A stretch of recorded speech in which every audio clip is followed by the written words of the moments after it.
तो लाल बहादुर जी आपका बहुत बहुत वेलकम है। दोस्तों ये मेरे साथ हैं mister Lal Bahadur ji, diamond director हैं, गाड़ी अचीव कर चुके हैं वेस्टीज में और लगभग 60,000 की इनकम भी ले रहे हैं यहाँ से वेस्टीज से। और अभी मैं आपसे इनसे इंटरव्यू में कुछ बातें इनसे भी जानना चाहेंगे कि कैसे कामयाब हुए। तो सबसे पहला लाल बहादुर जी मेरा आपसे क्वेश्चन मिलता जुलता ही है जो पहले उनसे मैंने किया, क्योंकि ये जानना बहुत जरूरी है। ये जानना जरूरी है कि आप नेटवर्क मार्केटिंग से पहले क्या करते थे। सर नेटवर्क मार्केटिंग से पहले अगर मैं सबसे पहले लाइफ की शुरुआत बताऊं तो मैं होटल के अंदर वेटर का जॉब शुरू किया था 2002 में। और उसके बाद एक दो साल ये काम करने के बाद 2004 में मैं फरीदाबाद आ गया था। फरीदाबाद में मैंने वर्कशॉप से जॉब शुरू की है 1400 रुपये से, जहाँ पर थोड़ा हेल्परी का टाइप का काम था।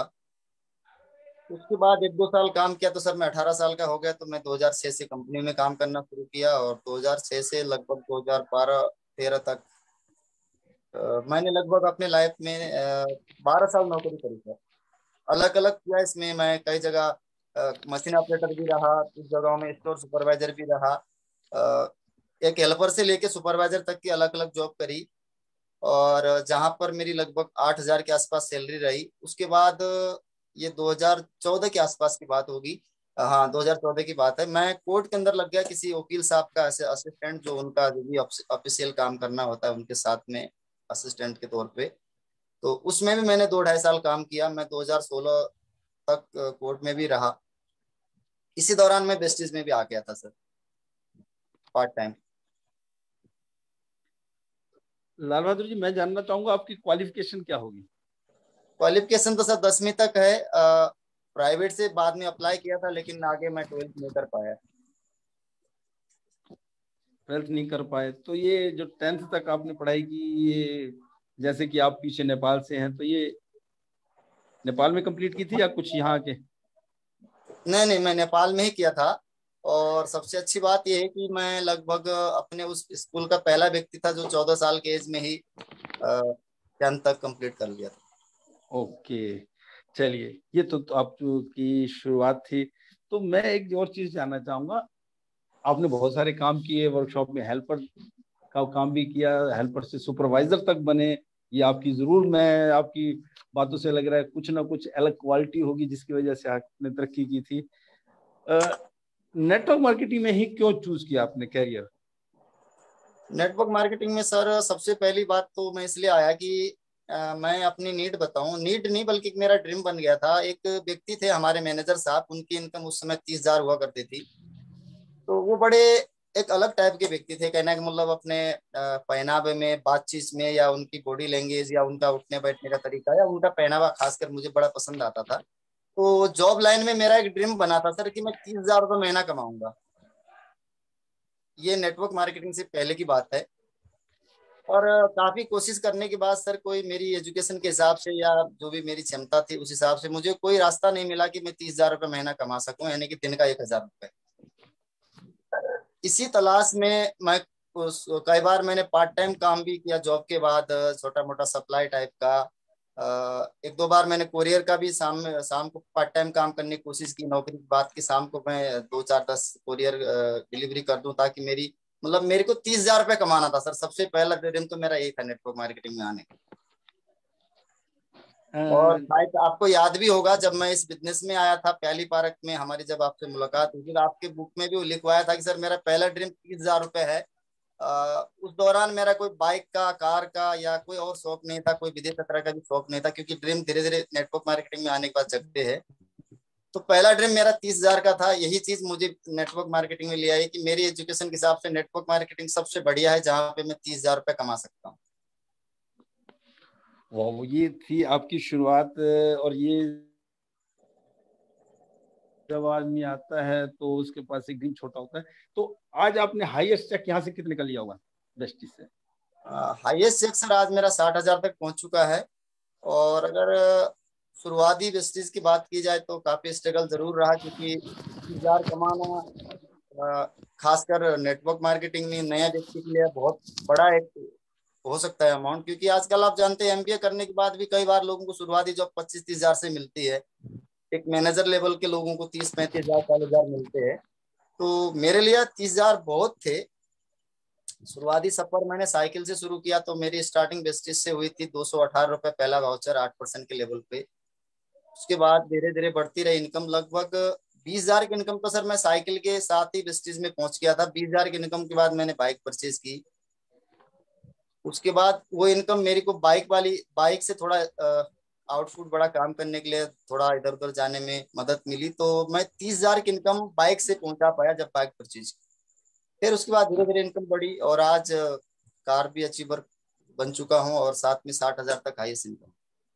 वही मैं अभी बात करना चाह रहा था। और आपने 1,000 रुपए का सोचा था, आप यहाँ पर आज की डेट में 2,000 रुपए पर डे के हिसाब से आप पैसा कमा रहे हैं। और मेरे ख्याल में यहाँ पर आपका कोई बॉस भी नहीं है।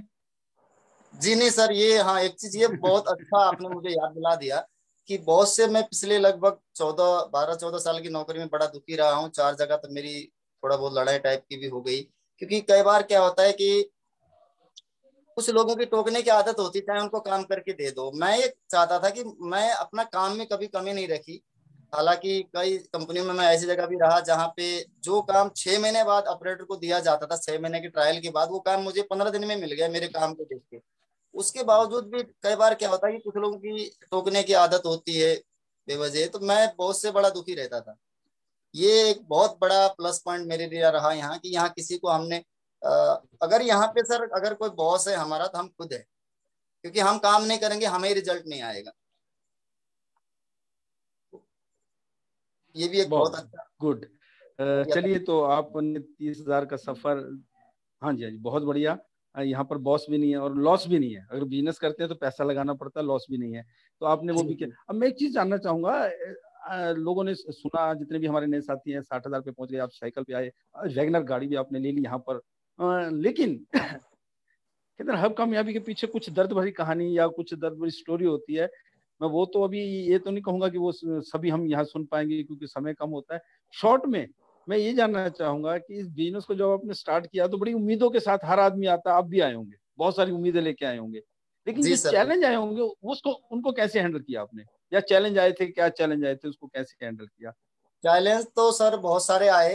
जब मैं स्टार्टिंग किया तो सबसे पहले मेरा फोकस था डायरेक्टर बनने का। उस दौरान 10 हजार पीवी से डायरेक्टर होता था, उसको किया भी। पर उसको करने के बाद कुछ लोग जो है मुझे छोड़ के भी चले गए, इस बात को आप भी जानते हैं। और फिर से मुझे नए सिरे से दोबारा काम करना पड़ा। और इसके अलावा फैमिली से बड़े चैलेंज आए, सबसे बड़ी चीज, क्योंकि कहते हैं कि बाहर वालों से तो हम लड़ लेंगे लेकिन अगर घर के साथ ना दे तो वो बड़ा एक चैलेंज हो सकता है। बाहर तो हम जिस डाउनलाइन जो कोई मना करेगा हम दूसरे व्यक्ति को प्लान दे देंगे, लेकिन घर वाले मना करेंगे तो भाई माँ बाप को नहीं बदल सकते इतना जल्दी। तो ये चैलेंज एक बड़ा रहा। 2016 की बात होगी, हाँ अप्रैल 2016 की। मैं अपने छोटे भाई साहब के साथ रहता था, मतलब मेरे छोटे भाई के साथ रहता था। उस दौरान मैं फुल टाइम आ गया जल्दी जल्दी में, लेकिन मेरी इनकम इतनी ज्यादा नहीं थी, 15 हजार 20 हजार के आसपास, 20 से भी नीचे इनकम थी। और आप जानते हैं बिजनेस में अप डाउन चलता है तो कभी 2-4 हजार ऊपर नीचे भी हो जाता था। तो भाई को पता नहीं किसी ने क्या समझा दिया कि बोला भाई तुम्हारे भाई जो है घर ही बैठे रहते कुछ काम करते नहीं है, आपकी वजह से उनका घर चल रहा है। तो मैं मैरिड भी हो गया था उस दौरान, तो भाई साहब ने बोला सर, मतलब भैया कि आपके पास दो ऑप्शन है, या तो आप वेस्टीज को छोड़ दीजिए और या मुझे छोड़ दीजिए। अब देखिए छोटा भाई ऐसा कहे जिसको मैंने यहाँ पे पाला पढ़ाया सब कुछ किया बड़ा किया, तो मेरे लिए एक बहुत बड़ा चैलेंज था। शायद आपको याद है कि नहीं, ये बात मैंने आपको शेयर भी की थी। तो उस दौरान मेरे मन में विचार आया कि सर मैं उनको क्या जवाब दूं। मैंने दोनों चीज को सामने रख के बात की कि मैं इनका परमानेंटली मैं किसी चीज को नहीं छोड़ सकता, ना आपको ना वेस्टीज को। लेकिन हाँ, अगर आप कहोगे कि मेरे साथ रहने से आपको कुछ दिक्कत है तो कुछ समय के लिए आप मेरे साथ वाला रूम लेके अलग रह सकते हैं, और जो भी पीछे से सपोर्ट की जरूरत होगी मैं आपके साथ हूं। ये तो छोटे भाई की कहानी थी। इसके अलावा बड़े भाई साहब का भी सपोर्ट काफी कम रहा। वो भी बोलते थे यार ये क्या काम कर लिया आपने जो है कि इसमें सक्सेस नहीं है। और हालांकि मेरे फादर की तरफ से कोई मेरी को रोक टोक नहीं थी, वो जानते थे कि मैं कभी गलत काम नहीं कर सकता। माता जी मेरी शुरू से है नहीं, लेकिन भाइयों का बिल्कुल सपोर्ट नहीं रहा। और साथ में जो रिलेटिव होते हैं सर, जैसे कि जीजा वगैरह हो गए और भी रिलेटिव, कई लोगों ने मेरा नंबर भी ब्लैक लिस्ट में डाल दिया था, और जब मैं बाइक लिया उसके बाद उन्होंने बधाई देने के लिए नंबर खोला था। सर इस तरह के चैलेंज बहुत रहे। बहुत बस वही जानना चाह रहा था कि आपके सामने चैलेंज आए, आपने चैलेंज को हैंडल किया, अपने तरीके से हैंडल किया। और मुझे ये बात बहुत अच्छी लगी। ये तो पता चला था कि भाई से आपका कुछ डिस्प्यूट चल रहा है, लेकिन इतनी डीपली मुझे नहीं पता था कि उन्होंने अलग रहने का या अलग करने का आपको कह दिया। ये आज मुझे आज जानकारी मिली है। और उसने बड़े आप मुझे बहुत अच्छा लगा कि आपने बड़े प्यार से उससे हैंडल किया। बहुत अच्छी बात है। चैलेंज सबको आते हैं, अलग अलग तरह के आते हैं। अच्छा चलिए, मैं एक चीज और देखना चाहूंगा। जैसे ये बातें आपने जीजा की बोली या आपने ब्रदर ब्रदर की बोली, तो इसमें आपको कभी ऐसा लगा कि मैं इस काम को छोड़ दूं? नहीं सर, वैसे तो ऐसा तो नहीं लगा, क्योंकि जी बिजनेस में अप एंड डाउन होता है ये तो मुझे क्लियर था। मेरे दादाजी के टाइम से या फादर के टाइम से हमारी दुकान रह चुकी है, उसमें भी हम ट्रेडिशनल थोड़ा बहुत कपड़े का व्यापार कर चुके हैं। दूसरी चीज सर, मेरे को जब मैं आपको बताऊं, मेरे को 30,000 रुपए से के अलावा कुछ दिखाई नहीं देता था। यहाँ तक कि बाइक भी बाद में आप लोगों ने प्रेशर दिया, मुझे लगा हाँ साइकिल से कितना भागूंगा, मैंने इसलिए लिया, वो फिर ड्रीम बन गया। लेकिन मेरे को लगता था कि अगर कोई रास्ता है 30,000 कमाने का तो वेस्टीज है, तो उसके सामने कोई भी चैलेंज मेरे लिए बड़ा नहीं था। मैं लगभग यहाँ से पलवल तक, फरीदाबाद से और बदरपुर बॉर्डर तक भी मैं जो है साइकिल से जा चुका है। यानी मैं 30 किलो 40 किलोमीटर एरिया भी साइकिलों से यात्रा करके प्लान दिखा चुका। जैसा कि अभी आपने कहा कि हम लोगों के ने प्रेशर डाला बाइक लेने के लिए, मुझे लाल बहादुर जी आपसे बात करते हुए एक बात याद आ गई।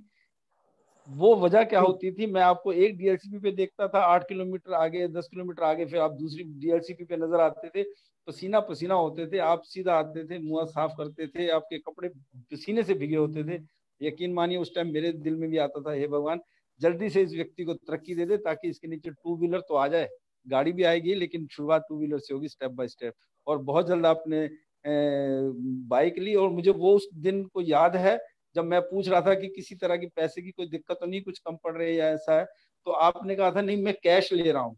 वो दिन आज मुझे याद आ गया। आपने वो जी सर। बाइक भी कैश में ली थी, जी जबकि सर। जी आपको, सर। हाँ जबकि आपको घर चलाना भी मुश्किल पड़ रहा था। तो ये वेस्टी की ताकत थी। चलिए मैं एक चीज और जानना चाहूंगा। अभी भी लॉकडाउन और पिछला लॉकडाउन, जी आपकी बिजनेस आपका बढ़ा, लॉकडाउन जी। पिछले वाले में भी बिजनेस बहुत बढ़ा। मैं ये जानना चाहूंगा आपकी दिनचर्या क्या रहती, मतलब क्या ऐसा कुछ किया था जिससे आप लोगों के बिजनेस डाउन हो रहे हैं, लोगों का काम छूट रहा है, नेटवर्क मार्केटिंग में भी कईयों के बिजनेस डाउन हुए, लेकिन आपने ऐसी क्या दिनचर्या बनाई? शॉर्ट में मैं जानना चाहूंगा क्योंकि समय की जी कमी है। जी सर। तो जी वो सर, दिनचर्या क्या थी? जैसे कि पहले हम नॉर्मली टाइम पे जैसे उठते थे, वैसे एक तो हमारी रेगुलर एक्टिविटी सुबह उठने के टाइम से ही है, क्योंकि कई बार सुबह कहीं जाना नहीं है तो लॉकडाउन में कई बार लोग 10 बजे तक सोएंगे, तो फिर वो पूरी दिन ही खराब हो जाएगा। तो एक तो टाइम से उठना शुरू किया। यानी लॉकडाउन है नहीं है उससे हमें कोई फर्क नहीं था, क्योंकि एक दो ये चीज है सर जो हम घर से बाहर जाके करते हैं। हमारे जो 7 बेसिक स्टेप है उसमें से 4-5 काम तो हम घर से कर सकते हैं, चाहे कॉलिंग का है, लिस्ट बिल्डिंग का है, फॉलोअप का है, इनविटेशन का है। तो एक तो हमने बेसिक को रेगुलर रखा। दूसरी चीज, जब भी पहले क्या होता था, कई बार किताब में बहुत शौकीन हूँ, किताब मैंने बहुत खरीदा है, आज भी 3 दर्जन से ज्यादा किताब, लगभग 50 किताब होंगे मेरे पास। अभी सर इस समय मैं ये किताब पढ़ रहा हूँ, सोचिए और अमीर बनिए। तो मैंने किताब बहुत पढ़े, लगभग 1 डेढ़ 2 2 घंटा मैंने किताबों को दिए लॉकडाउन के टाइम पे। इससे क्या होता है, किताबों से कई सारी चीजें सीखने को मिलती, फिर हम बात करेंगे तो टीम को सही बात जाएगी। इसके अलावा जल्दी से जल्दी सर, जितना जल्दी हो सके, जूम किसी को मैंने तब नाम ही नहीं सुना था सर जूम का। हाँ जूम, हाँ, कोई चीज देखनी है तो उसको जूम करते थे वो सुना था, लेकिन ये जूम एप्लीकेशन भी है वो नहीं देखा था। तो जल्दी जल्दी हमने अपने आप को टेक्नोलॉजी वाइज या जूम या जो भी जैसे भी हो सकता है, हमने उसको जल्दी से एक्सेप्ट कर लिया और विश्वास भी किया। कुछ लोग बोलते थे जी जूम से ये होता है वो होता है, आप बड़े बड़े बैंक बड़े बड़े करोड़पति जूम चला रहे हैं, तो सर हमारे पास तो कुछ है ही नहीं, हमारा क्या ले जाएगा। हमने ये सोचा और अपने आप को जूम पे भरोसा किया और टेक्नोलॉजी पे भरोसा किया। तो उसका रिजल्ट ये हुआ कि हमारे को बहुत ज्यादा असर नहीं पड़ा। और एक और फायदा ये हुआ सर कि कई बार क्या होता था, महाराष्ट्र में मैं गया हूँ आप जानते हैं, तो स्पेशल वहां जाके 10,000 15,000 खर्च करना पड़ता था। उसके बाद 4 दिन वहां रुकना भी पड़ता था, 4-5 दिन, तब जाके मीटिंग होती थी। अब जूम पे क्या है, कहीं के भी 10 लोग बुलाइए, बैठिए, आप अपने घर में वो अपने घर में। तो टेक्नोलॉजी का बड़ा रोल रहा है सर डिजिटल हमारे बिजनेस को बढ़ने में। चलिए, जी बहुत अच्छा। जूम को आपने अपनाया, और जूम जब स्टार्टिंग की होगी, जरूरी बात है हर नए बंदे को दिक्कत आती है, मुझे भी आई थी। लेकिन हमने इनको सीखा, क्योंकि सीखना पड़ता है, वक्त के साथ बदलना पड़ता है। और पुरानी कहावत है, जो आदमी वक्त के साथ बदलता है वही कामयाब है। तो आपने अपने आप को वक्त के साथ बदला। तो लास्ट में मैं जी आपसे जी। एक शॉर्ट में लेना चाहूंगा। शॉर्ट में, क्योंकि समय है कम, अ, आप नए लोगों को क्या मैसेज देना चाहोगे? नया लोगों के लिए सर सबसे पहले तो सर 7 बेसिक स्टेप हमारे सबसे इम्पोर्टेंट है मेरे हिसाब से। क्योंकि 7 बेसिक स्टेप हम नहीं करेंगे, कई सारे लोग सारे काम कर रहे होते हैं। 7 बेसिक स्टेप में सर सबसे पहला पार्ट कहा जाता है यूज द प्रोडक्ट। महीने की 28 तारीख हो जाती है और उनकी आईडी पे 0 रहता है, तो सर वो फिर सिस्टम को फॉलो ही नहीं कर रहे, तो कहाँ से सफल होंगे? चाहे नया हो चाहे पुराने हो, ये मैसेज सभी के लिए है वैसे तो। सबसे पहले 7 बेसिक स्टेप को अपना मोस्ट सबसे ज्यादा उनका फॉलो करे। इसके साथ में सर अपना वाई क्लियर जरूर करे। हालांकि वाई इन 7 स्टेप से भी पहला कदम हो सकता है। क्योंकि मेरा वाई क्लियर था कि मुझे 30,000 कमाना है, चाहे मेरा भाई मुझे छोड़ दे, चाहे मेरे रिश्तेदार मुझे मना करे। तो एक अपना मतलब बेसिस को क्यों करना है, नया व्यक्ति यहाँ पे इसलिए कंफ्यूजन हो जाता है कि यहाँ आने से पहले उसका यही नहीं पता कि मुझे चाहिए क्या। एक तो अपना वाई क्लियर करे मुझे क्या चाहिए, दूसरा 7 बेसिक स्टेप को फॉलो करेंगे तो सर सारा बिजनेस हमारा उसी में है। बिल्कुल ठीक कहा आपने, 7 बेसिक स्टेप। और मैं कहना चाहूंगा कि हमारे इस प्रोग्राम को कुछ ऐसे साथी भी अटेंड कर रहे होंगे, वो जानते ही नहीं होंगे कि 7 बेसिक स्टेप क्या होते हैं। तो मैं उन सबसे एक रिक्वेस्ट करूंगा, वो अपने पास इस शब्द को नोट कर लें, भूल ना जाएं। 7 बेसिक स्टेप। और अपनी अपलाइन से कांटेक्ट करें, उनको बताएं, उनसे पूछिए कि ये 7 बेसिक स्टेप क्या होते हैं। अगर आपको पता है तो ठीक, उसको फॉलो करें। नहीं पता तो अपनी अपलाइन को पकड़े, उनको भी नहीं पता तो उसकी अपलाइन को पकड़े, सीनियर को पकड़े, और उनको बोलिए कि 7 बेसिक स्टेप हमें बताइए क्या है। तो 7 बेसिक स्टेप की एक नॉलेज लीजिए। अगर उसकी ट्रेनिंग करवाना चाहते हैं तो किसी भी सीनियर को कहेंगे। और इस बिजनेस की खूबी है कि यहाँ पर हेल्प करने वाले बहुत लोग मिल जाते हैं। जी सर बिल्कुल। तो यहाँ तरक्की तो कर जाते हैं। यहाँ 1 लाख रुपए महीना कमाने वाला आदमी भी आपके लिए एक एज ए हेल्पर काम करता है। 10 लाख रुपए कमाने वाला भी आपके लिए हेल्पर की तरह काम करता है। आज भी मुझे कोई दिक्कत आई, मैंने कुछ प्रोडक्ट भेजे थे कनाडा कोरियर से, तो वो कनाडा बॉर्डर पे अटक गए। वहां से वो उसको रिसीव नहीं हो पा रहे बंदे को, तो वहां की गवर्नमेंट ने कुछ चैलेंज इशू कर दिया। तो उसके लिए भी मैंने अपनी अपलाइन को पकड़ा, जो आज 6 लाख रुपए कमा रहे हैं। तो उनको कहा कि ऐसी दिक्कत है, तो वो उन्होंने कई जगह मेल वेल डाली, जो भी किया। तो यहाँ मैं कहना चाहता हूँ कि यहाँ हेल्प बहुत मिलती है, चाहे वो ऊपर वाला आपके ज्यादा पैसा भी कमा रहा है, तो ये एक अच्छा बिजनेस लगा है। तो बस 7 बेसिक स्टेप आपने जो बताया, बहुत अच्छा लगा मुझे भी। ये इस बिजनेस की खूबी है। चलिए लाल बहादुर जी, बहुत अच्छे तरीके से, बहुत सारी चीजें ऐसी थी जो मुझे भी नहीं पता था, पता थी, आज आपको सुन के पता चला कि आप के साथ साथ क्या कैसे हुआ, और कैसे आपने दिनचर्या चेंज की, और कैसे कैसे आपने अपने नेटवर्क को बिल्ड किया। तो बहुत सारे साथी सुन रहे हैं दोस्तों। आज हम मिले 2 डायमंड डायरेक्टर से, और मैं लाल बहादुर जी का भी धन्यवाद करना चाहूंगा कि आज उन्होंने एक सही मैसेज आपको दिए, जिसको आप उम्मीद है कि फॉलो करेंगे। और लाल बहादुर की टीम के बहुत सारे लोग हैं, मनोज जी भी उन्हीं की टीम में हैं, डायमंड डायरेक्टर हैं, और भी डायमंड डायरेक्टर हैं। जैसे जैसे समय मिलेगा हम उनसे मिलवाएंगे, समय लगा तो स्टार से भी मिलवाएंगे, उनकी तरक्की के बारे में बताएंगे। तो लाल बहादुर जी, आपका बहुत बहुत धन्यवाद। थैंक यू और sir, thank you so much. बस जाते जाते एक ही चीज कहूंगा कि जब भी आपके पास चैलेंज आए बिजनेस से रिलेटेड, या आप अपने अपलाइन के संपर्क में रहे। क्योंकि कई बार गलती हो जाती है जाने अनजाने में कि हम फेलियर आदमी को पकड़ते हैं। तो ये भी मेरा रोल रहा सफलता का। क्योंकि सर जब भी आप मेरे को कोई दिक्कत आती थी तो मैं आपके साथ उस चीज को रखता था, प्रॉपर टाइम लेके, या फिर प्रीतम सर या अन्य सीनियर के साथ बैठ। बहुत अच्छी बात है, बहुत अच्छी बात है।